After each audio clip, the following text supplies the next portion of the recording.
అని చెప్పేసి కూడా ఈ సందర్భంగా తెలియజేస్తాను. అదేవిధంగా ఇప్పుడు ఇంతకుముందు ఉమెన్ ఎంప్లాయ్మెంట్ డ్యూరింగ్ నైట్ టైంకి సంబంధించి కొన్ని నిబంధనలు ఉంటే women May work during night time with certain ఇందాక చెప్పాను కదా, CC camera surveillance, proper safety, తర్వాత వారికి మంచి వసతులు అవన్నీ కూడా ఉంటే పని చేయొచ్చు అని చెప్పేసి కూడా ఈరోజు ఈ చట్టం మార్చడం జరిగిందని చెప్పేసి మనం చేస్తాను. ఫ్యాక్టరీస్లో ఏమంటే అంటే ఆదాయం పెరిగింది కదా, ఎక్స్ట్రా వర్క్ చేస్తారు. ఓటీ ఇప్పుడు ఇంతకుముందు 50 గంటలే చేస్తానికి అవకాశం ఉండేది, ఇప్పుడు 144 గంటలు చేస్తానికి అవకాశం ఉంది. దానివల్ల ఆదాయం కూడా పెరుగుతుంది.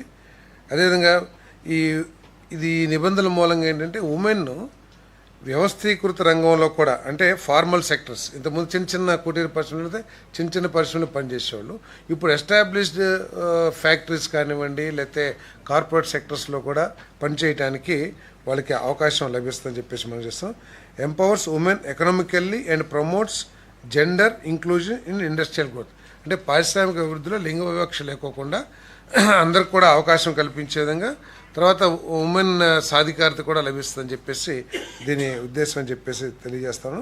Supports employment in continuous process industries, అంటే కొన్ని ఇండస్ట్రీస్ ఉంటాయి, ఒక్కసారి స్టార్ట్ చేస్తే మళ్ళీ ప్రాసెస్ చివరి వరకు కూడా అదే ఎంప్లాయీస్ ఉండటం మూలంగా వీరికి అదనపు జీతాలు కూడా లభ్యం అవడానికి అవకాశాలు ఉంటాయి ఈ అమెండ్మెంట్స్ ద్వారా అని చెప్పేసి నేను చేస్తాను.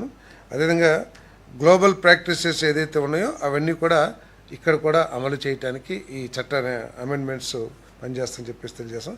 దీని మూలంగా ఏంటంటే ఫ్యాక్టరీలు కూడా పెట్టుబడి పెట్టే వాళ్ళు మన రాష్ట్రానికి రావడానికి, అంటే ఈ కార్మిక చట్టాలు ఇవన్నీ కూడా వారికి కూడా కార్మికులతో పాటు వారికి కూడా అనుకూలంగా ఉంటే పెట్టుబడులకి ఎక్కువగా వస్తారని చెప్పేసి, అదేవిధంగా గ్లోబలైజేషన్ ప్రతి రంగంలో కూడా అవుతూ ఉంది. గ్లోబల్లో ఏ రూల్స్ అయితే ఉన్నాయో ఆ రూల్స్ని ఇక్కడ కూడా ఇంప్లిమెంట్ చేయడానికి ఈ అమెండ్మెంట్స్ తీసుకురావడం జరిగిందని చెప్పేసి మనం చేస్తాం. వాళ్ళు చేసే వాళ్ళకే ఇస్తాము. సరే, అదే మహిళలు చేయగలిగిన వాళ్ళే చేస్తారు. వాళ్ళు చేస్తానికి ఇప్పుడు ఇంతకుముందు చేసే ఇంట్రెస్ట్ ఉన్నా వారికి ఫిజికల్ ఫిట్నెస్ ఉన్నా కూడా చేయటానికి అవకాశం లేదు చట్ట ప్రకారం. కానీ ఇప్పుడు ఏంటి, ఒకవేళ సపోజ్ షీఈస్ క్యాపబుల్ ఎనఫ్ అనుకోండి, వాళ్ళ కుటుంబ పరిస్థితులు కానీ ఆమె పరిస్థితులు కానీ పని చేయడానికి దోహదపడేటైతే పని చేసుకుంటానికి అవకాశం కల్పించింది. స్పిన్నింగ్ వీల్ ఇవన్నీ సో ఇప్పుడు చట్టపరంగా వాళ్ళకి అవకాశాలు కల్పి ఏమండి. కార్మిక సంఘాలు ఏమి వ్యతిరేకించుకోండి.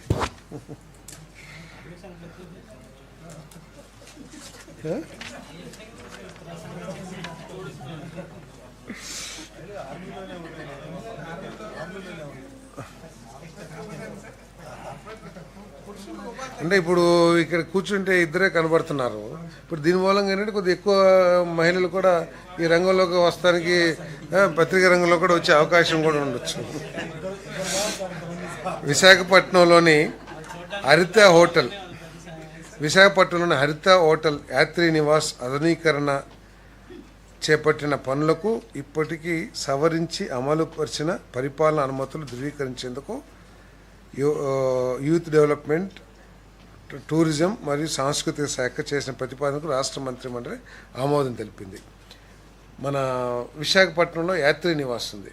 గత ప్రభుత్వంలో దాన్ని రెనోవేట్ చేయాలని చెప్పేసి, లేకపోతే కొంచెం రూమ్స్ని రీఫర్బిష్ చేయాలని చెప్పేసి 4.5 కోట్లతో బడ్జెట్ ఆమోదించి ఆ కార్యక్రమాలు ప్రారంభించిన తర్వాత దాన్ని 13.5 కోట్లకి పెంచేశారు.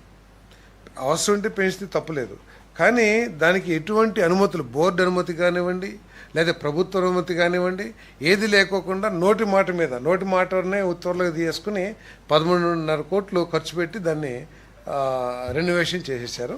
ఇప్పుడు అంటే గత ప్రభుత్వం ఏ విధంగా నిబంధనల్ని కానివ్వండి లేకపోతే వ్యవస్థలు కానివ్వండి రూల్స్ కానివ్వండి ఏ విధంగా లెక్క చేయని తనంతో పనిచేసిందో ఇటువంటి ఇవన్నీ ఉదంతాలన్నీ కూడా అద్దం పడుతున్నాయని చెప్పేసి మనం చేశాను.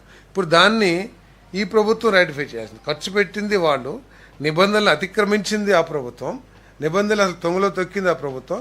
ఈరోజు 4.5 కోట్ల నుంచి 13.5 కోట్లకి ఏదైతే ఖర్చు పెట్టారో దాన్ని ఇప్పుడు ఆమోదించాల్సిన పరిస్థితి వచ్చింది. దాన్ని ఆమోదించడం జరిగిందని చెప్పేసి మనం చేస్తాను.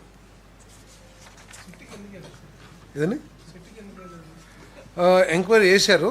ఎంక్వైరీ చేస్తే వాళ్ళు డెవలప్మెంట్ చేసిందంతా